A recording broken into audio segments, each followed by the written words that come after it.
Good afternoon, YouTube. Thanks for joining me. This is Scott Hansen on my channel here. I appreciate you tuning in. Today we're going to be talking about some tomahawks, and I've messed around with a few tomahawks in the past. I actually prefer the cold steel tomahawks the best. They have the best handle. And we're going to talk about them today on the modifications that I do to them.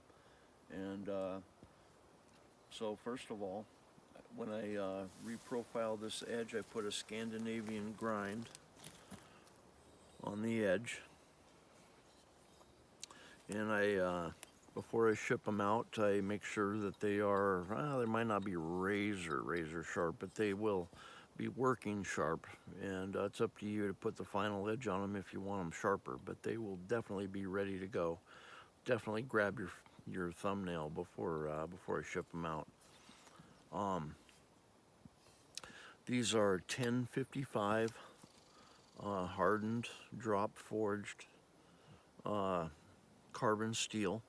You can kind of see the heat treat in here. They kind of come up all the way up into here.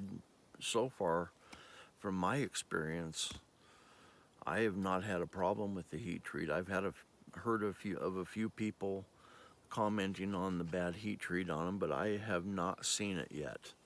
And this is considered the pole or the hammer head. These are hardened, so you can drive nails with them too. But real quick here, I'll show you what I do. When I get these, I radius the inside.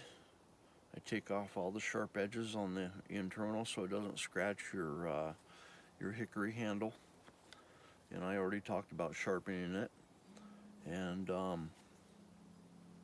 I work on the handles here too. When they come from the factory, they're polyurethane, and they're really not that great.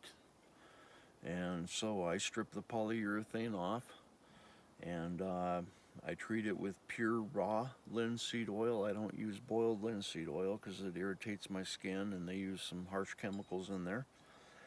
But anyway, so I put at least 4 or 5 coats of linseed oil, and then some of the handles I dye them. And as you can see, I kind of like red. And then I don't do it on all of them, but I can put a lanyard hole with a brass liner and then install a lanyard.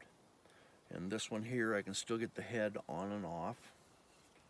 Just got to put the lanyard through the head first to get it back on.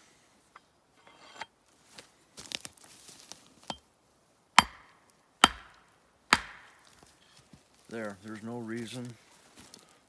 I remove the screw. There's no reason to have a screw. All that does is going to ruin your handle. I don't know why they do it from the factory, but they do, so just get them out of there. And once you properly fit these, and that would be for another video, I can show you how to properly fit a handle to a tomahawk head.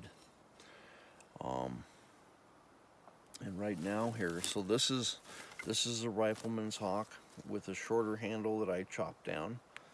You can see this is a full-length handle. This is a 22-inch handle, but they're both useful for different reasons. And then here, this is a Rifleman's Hawk, and this is the Trail Hawk. And the Trail Hawks doesn't have as large of a cutting edge, and it doesn't have the weight behind it. But they're both useful tools for different reasons. This one's really good for carving, especially when you put that shorter handle on there. And I can show you that.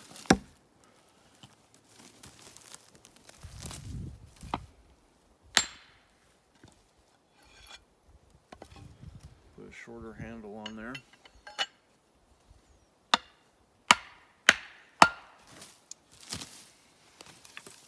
Demonstrate real quick. These things just chew up wood real well.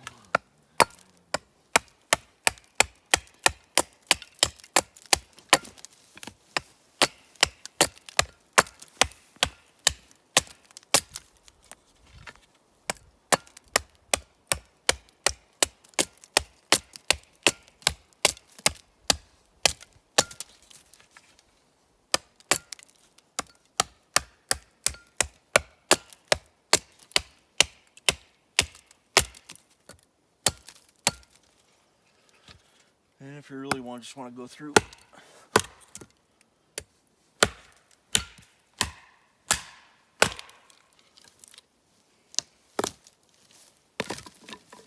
but yeah, these things are razor sharp. But for carving, I prefer the Trail Hawk. For heavier tasks and for taking down larger trees, I prefer the Rifleman's Hawk. They got the extra weight